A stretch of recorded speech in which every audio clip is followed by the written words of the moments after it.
सन्माननीय अध्यक्ष महोदय, सर्वप्रथम माझे सहकारी कृषी मंत्री सन्माननीय दत्ता मामा भरणे यांनी महाराष्ट्र महिला शेतकरी सक्षमीकरणाचं जे बिल आणलेलं आहे, या बिलाच्याबद्दल आणल्याबद्दल मी अभिनंदन करण्यासाठी सभागृहात उभी आहे। खरं तर महिला म्हणून राजकारणात पाऊल ठेवल्यापासून आतापर्यंत मी वेळोवेळी माझ्या असंख्य भाषणामध्ये हे वाक्य नेहमी म्हटलेली आहे की शहरामध्ये काम करणाऱ्या वर्किंग वुमन जशा आहेत तशीच खेड्यामध्ये काष्टा घातलेली असेल, गोंदलेल्या कपाळाची असेल, चुलीसमोर बसून बांगड्या मागे सारून भाकर थापणारी असेल, ती सुद्धा तेवढीच करिअर वुमन आहे। आणि सकाळी सूर्याच्या आधी उठणारी, घर शेणाने सारवून भाकरी थापून सगळ्या घरच्यांचा स्वयंपाक करून शेतावर उन्हातानात राबून संध्याकाळी येऊन वासराचं दूध काढून गरम गरम भाकरी आपल्या घरच्यांच्या ताटात वाढणारी ती सगळ्यात मोठी करिअर वुमन आहे। आपण बळीराजाचं राज्य व्हावं म्हणतो, पण आपण त्या बळीराजाच्या मागे असणाऱ्या त्या अन्नपूर्णेला ओळख देण्याचं काम आज दत्ता मामांच्या या बिलामुळे झालेलं आहे। याच्याबद्दल मी त्यांचं अभिनंदन करते।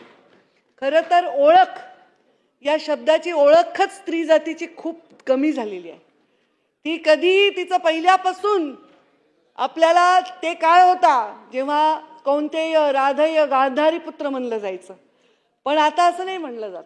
आईच्या नावाने ओळखलं जात नाही किंवा एखाद्या स्त्रीच्या नावाने घर ओळखलं जात नाही, पण तिच्या मागे ते घर उभं करण्यासाठी तिचे अथांग कष्ट असतात आणि त्या कष्टाला सन्मान देणारं हे बिल आहे असं मी म्हणेन।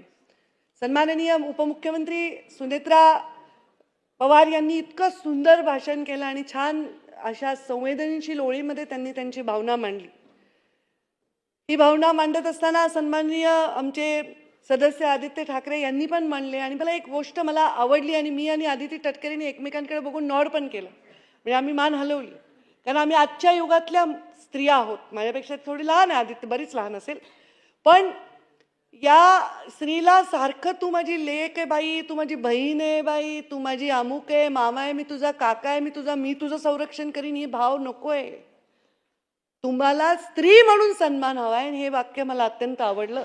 बियॉन्ड एव्हरीथिंग मला ते खूप आवडलं। साहजिक तुम्ही ते देत असाल तुमच्या जीवनामध्ये असंही मला त्याच्यामुळे वाटतं। मी सहज बोलता बोलता सांगितलं की ओळख या शब्दाशी स्त्रीची कधी ओळखच झाली नाही। 9 महिने गर्भधारणा करून असंख्य वेदना करून जन्म देताना एक क्षण लागतो तिला की तिच्या नवऱ्याचं नाव बापाचं नाव त्या मुलाला लावताना ती नाही विचार करत काय। पण मी एक वाक्य वाचलं, भूख ने माँ से कभी नहीं कहा लेडीज फर्स्ट। जेव्हा एखादी गावातली आमची स्त्री चुलीसमोर बसलेली असते आणि तिच्याकडे पीठ नसतं, तेव्हा ती नाही विचार करत की माझं आजचं पोट भरेल का, ती तिच्या लेकरांचं तिच्या कुटुंबाचं पोट भरत असते।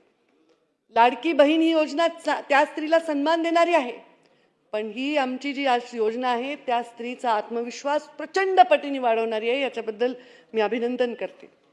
सतत काम करणाऱ्या या स्त्रीला खरं तर ज्याच्या जीवनामध्ये स्त्रीचं योगदान आहे, जिजाऊंचं योगदान फार महत्त्वाचं आहे, म्हणून शिवरायांची स्वप्न मोठी झाली, ते धैर्य देण्याचं काम त्यांनी केलं। आमच्या पुण्यश्लोक अहिल्यादेवी होळकरांसारखा राज्यकारभार आजही कोणी बघतो, त्यांचे कामं ते आजही आपण बघतो की इतका सुंदर त्यांनी राज्यकारभार केला। आमच्या सावित्रीबाई फुलेंनी अंगावर चिखलाचे गोळे खाल्ले, पण आज त्यांच्यामुळे आम्ही इथे आत्मविश्वासाने उभे आहोत। आमच्या रमाईचे, आमच्या ताराबाईचे अशा असंख्य आपल्याला उदाहरणं देता येतील, पण त्या सगळ्या नावांना आपण आज कितीतरी वर्ष दोहरत आहोत, पण नवीन नावं निर्माण करण्याची जबाबदारी मात्र आपण शेजारच्या घरावर देतो। जिजाऊ जन्मावी शेजारच्या घरी, अहिल्यादेवी जन्मावी शेजारच्या घरी, पण आता ती परिस्थिती राहणार नाही। प्रत्येक घरामध्ये एक सक्षम स्त्री उभी राहील, तेव्हाच हा देश एक महासत्ता बनण्याकडे वाटचाल करू शकेल। जिथे नीर आणि नारी या गोष्टीवर काम केलं जातं, तो समाज खूप पुढे जात असतो। ज्या समाजामध्ये पाणी हे अमृत आहे, आपलं जीवन आहे, आणि ते जर उपलब्ध नसेल तर लोक पाण्यासाठी एकमेकाचा जीव घ्यायला जातात। आणि स्त्री बघा ना तुम्ही, आज जर टीव्ही लावला तर असंख्य घटना तुम्ही बघा, ह्या कशासाठी घडतायत? बांधावरनं भांडणं येत नाही तर महिलेचा अपमान केला, महिलेला आपल्या घरातल्या महिलेला सुरक्षा नाही दिली, खूप कठीण परिस्थिती या महिलांच्या वर येते, पण मला वाटतं ती खूप सक्षमपणे काम करते आणि म्हणून तिच्या या सक्षमपणाला अजून सक्षम करण्याचं निर्णय या बिलाच्या माध्यमातून होणार आहे. या बिलात सुद्धा इतकं सौंदर्य आहे. मी म्हटलं की स्त्री स्वतःची ओळख कधी मागतही नाही आणि ती कशावर हक्कही सांगत नाही. अजूनही तुम्ही बघा, सरकारनी कायद्याने अधिकार दिलाय, पण बहीण पटकन लिहून देते हो भावाला, मला हिस्सा नको. अजूनही अशा बहिणी 90% असतील, 10% भांडत असतील. सहज लिहून घेते की मला नको. इथे सुद्धा तिने मागितलं नाही त्या शेतावर हक्क, सातबाऱ्यावर नाव तिने मागितला नाही, मालकी हक्क. तिने फक्त सांगितले की ते शेत मी कसते, त्या शेतात मी परिश्रम करते, त्या परिश्रम म्हणून मी शेतकरी आहे. हे तिने मागितलेली न मागलेली मागणी तुम्ही लक्षात घेतलेली आहे, ह्याच्याबद्दल तुमचा अभिमान. आणि हा आपला देश आहे, या देशाचं सौंदर्य की आपला शेतकरी, आपल्याकडे जे आपलं वातावरण आहे त्याच्यामध्ये आपण जे पीक पाणी घेतो, जरी शेतकऱ्यांचे प्रश्न आहेत, शेतकऱ्यांच्या आत्महत्येचे प्रश्न आहेत, दुष्काळ सदृश परिस्थितीचे प्रश्न आहेत, दर 2 वर्षाला येणाऱ्या वेगवेगळ्या परिस्थितीला आपण सामोरं जातो, तरी हा शेती प्रधान देश आहे. आणि म्हणून आज आपल्याकडे कोणी उपाशी मरणार नाही ही परिस्थिती अजूनही आहे की आपलं बाबा एकरभर रान आहे, आपल्यापुरतं तरी खायला माणसं करतात.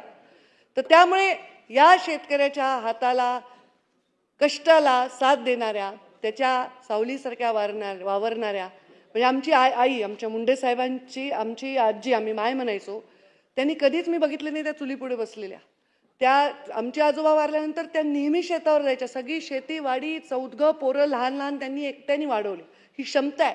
आत्महत्याग्रस्त शेतकऱ्यांवर आपण बोलतात, सांगा बरं एखाद्या महिलेने आत्महत्या केली आहे, तिच्या घरावर संकट आले, ती किती धैर्यवान आहे. आणि या बिलांनी तिला अजून किती धैर्य मिळणार आहे सगळ्या समाजाच्या. अजून एक छान, तुम्ही मला वाटतं या बिलात आपण जातीपातीच्या आत्ताच्या विचित्र वातावरणामध्ये स्त्री या केवळ शब्दाच्या सुंदर माळेमध्ये सगळ्यांना एकत्र गुंफत आहोत.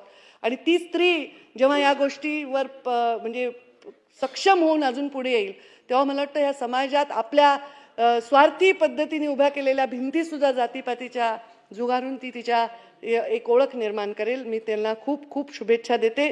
या बिलाच्या बद्दल कितीही बोलावं तेवढं थोडं आहे, पण मी त्या स्त्रीमधली आहे की मागच्या स्त्रियांना बोलायचं आहे आणि त्यांचा वेळ न घेणारी स्त्री आहे. हे पण स्त्रीचं सौंदर्य आहे की बाबा आपल्याबरोबर असणाऱ्या स्त्रियांचा वेळ राखून ठेवावा, त्यांना पण पुढे हाताला धरून पुढे आणावं.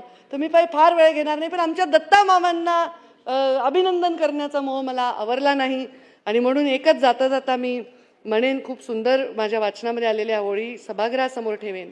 दिवस रात्र राबणाऱ्या हातांना कधीच कसा आराम नाही, असा एकही दिवस नसे ज्या दिवशी तिला काम नाही. घरातील प्रत्येक कामावर जणू तिच्या नावाचा शिक्का बसला आहे. सगळ्या कामाचा जणू तिने ठेकाच घेतला आहे. असे वागणे तिचे जसे व्यसन जडले कामाचे, आणि मोबदला तर काय हवा आहे, 4 फक्त शब्द प्रेमाचे. जगाच्या मंचावर स्त्रीसारखा कलाकार नाही, आणि आजपर्यंतच्या त्या स्त्रीसारखा पाहिलेला मी कामगार नाही. म्हणजे एक बिनपगारी कामगारासारखं तिची भूमिका असते, पण त्या कामगाराला आता तुम्ही शेतकरी बनवण्याच्या वाटचालीकडे नेलं आहे. आणि सक्षम शेतकरी बनवण्याच्या आणि सगळ्या योजना, आता आम्ही सुद्धा पशुसंवर्धनमधनं शेतीचा दर्जा दिलेला आहे, तर मला वाटतं ह्याच्यामध्ये सगळ्यात जास्त माझ्या खात्यामधनं मला या स्त्रियांना न्याय देता येईल. सगळ्यात जास्त पशुपालक शेतकरी स्त्रियांना आपल्याला सक्षम बनवता येईल आणि खूप सुंदर ही योजना होईल. महाराष्ट्र सुजलाम सुफलाम आणि ग्रामीण महाराष्ट्र अत्यंत कंटेंट म्हणजे समृद्ध असं जीवन जगेल असा मला विश्वास आहे. परत एकदा अभिनंदन करते, स्वागत करते आणि माझ्या वाणीला विराम देते.